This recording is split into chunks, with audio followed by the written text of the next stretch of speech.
Good morning again, my beloved community. It's such a joy and a responsibility to stand here in person with you today at the Unitarian Universalist Fellowship of Laguna Beach. Most Sundays, I'm behind the scenes on Zoom, helping support the technology that makes our services possible. But to be here with you in this sanctuary, to feel and see you, to feel the breath of the history in this room, to look you in the eyes and speak of where we've been and where we are going, that for me is no small thing. So later this afternoon, we will gather again for our 77th annual congregational meeting.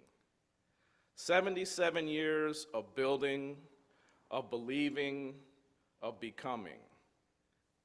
That number is not incidental.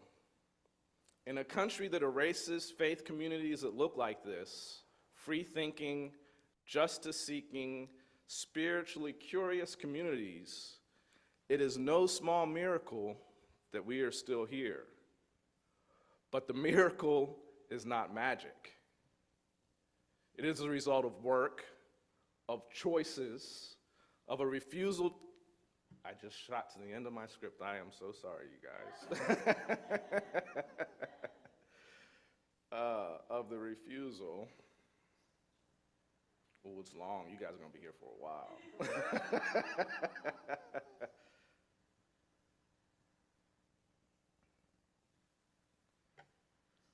Of the refusal to give in or to give up.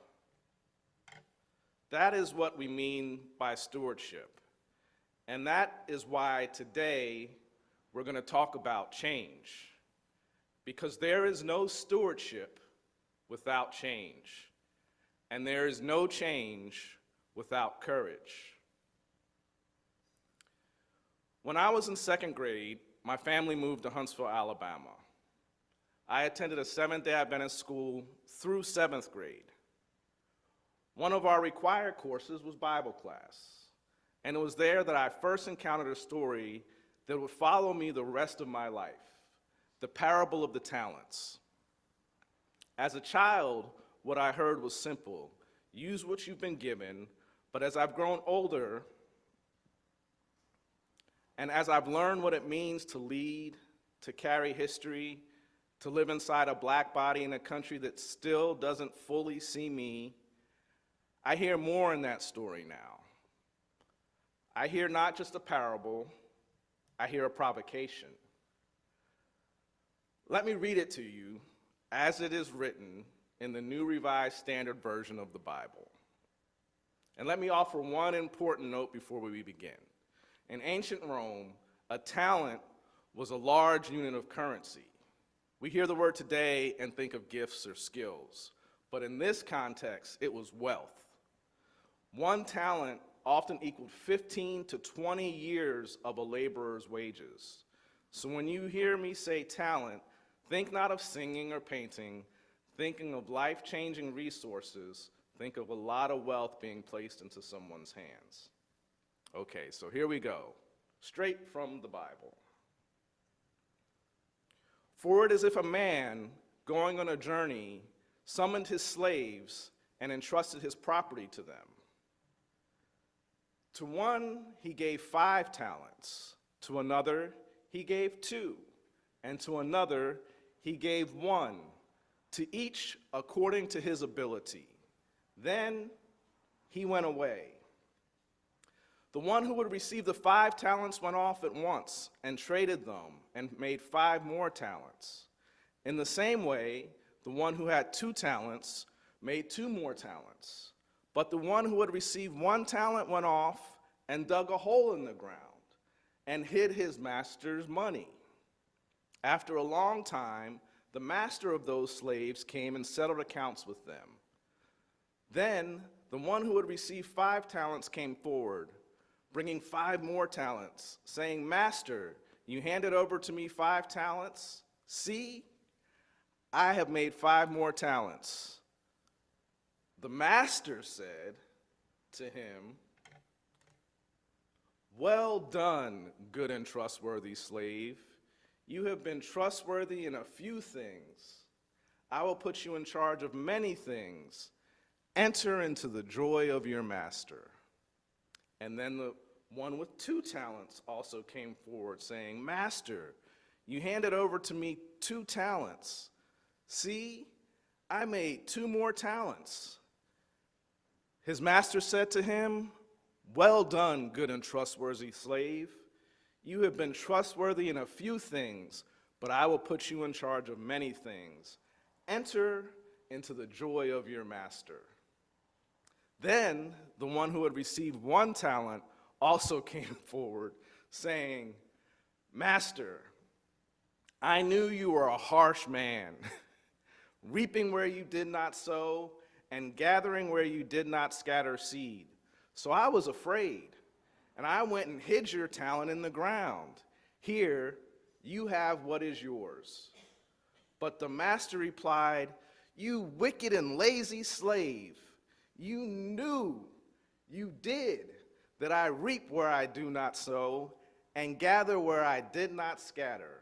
Then you ought to have invested my money with the bankers, and on my return, I would have received that what was mine, plus interest. So take the talent from him and give it to the one with the 10 talents. For to all those who have, more will be given, and they will have an abundance. But for those who have nothing, even what they have will be taken away. As for this worthless slave, throw him in the outer darkness, where there will be a weeping and gnashing of teeth. So let's just pause right there. That's the parable of the talents.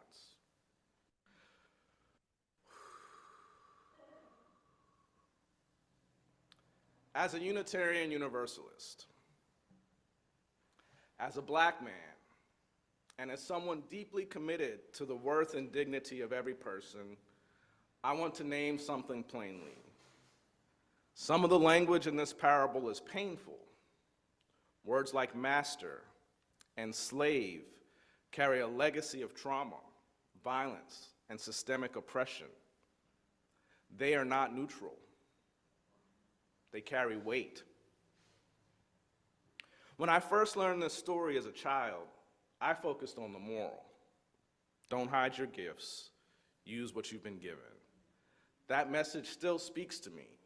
But now I also bring with me the wisdom of experience and a broader theological lens that calls me to question the systems underneath the story. As Unitarian Universalists, we are not bound to accept Scripture uncritically. We are invited to engage it with open hearts and discerning minds, if we choose to. We can hold the truth in the metaphor without accepting the metaphor's power dynamics. We can lift up the wisdom in the story while rejecting the hierarchy it is written within. And here's what I take from the parable today. Stewardship is active. It is creative. It is courageous. It means taking what you've been entrusted with, whatever it may be, and choosing to multiply it in the name of love and justice. So now I want to talk a little bit about a history of bravery and vision. The same choice, the choice to invest rather than retreat, was made by those who founded this fellowship in 1948. In the beginning, there was no building, just a handful of people gathering in living rooms, dance studios, borrowed spaces around Laguna Beach. They could have waited, they could have played it safe, but they chose to build. In the 1960s, the community rented a house on North Coast Highway, offering religious education, public lectures, and community dinners. And then a turning point. A man named Oscar Miller, a devoted member of this fellowship, left a bequest in his will.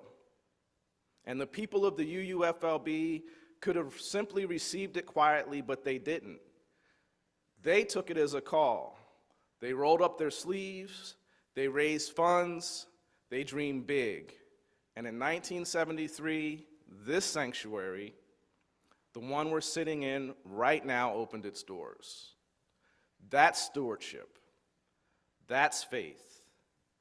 That's what happens when we invest what we've been given for the benefit of others.